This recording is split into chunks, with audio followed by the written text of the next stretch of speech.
Expo 67, Man and His World. That's the idea, the theme. That was set down 4 years ago by the founders of this fair.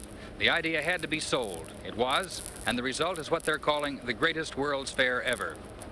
I was sent here with my wife and 3 children by TV5 News to see how it works and whether it's worth it. We think it is. Little children get tired, but advanced planning and study of the fair literature can help you find the attractions that help keep the little ones going. For my teenage daughter, a few days here was only enough to stimulate an appetite to see more, and to see it all would take more time than anyone can spare.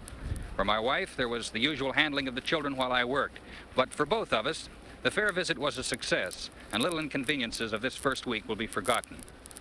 There was, when Expo opened, the usual flurry of rhetoric, the underscoring of the high hopes and the theme by the officials. Montreal's Mayor Jean Drapeau said Expo is an act of faith in the human creation, that more joins humankind than separates it. And that really is what Expo is all about.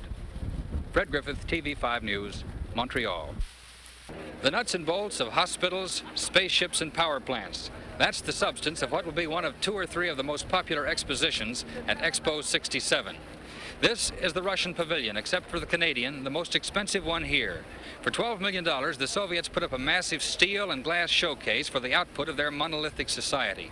Earnest young Russian technicians stand by every exhibit, proud of what they have and eager to explain it to the crowds who come by the thousands.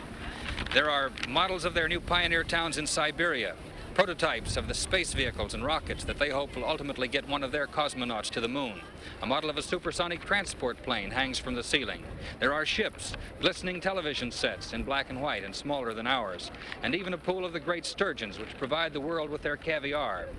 Everyone is curious about what the Russians have brought here, and the crowds show it.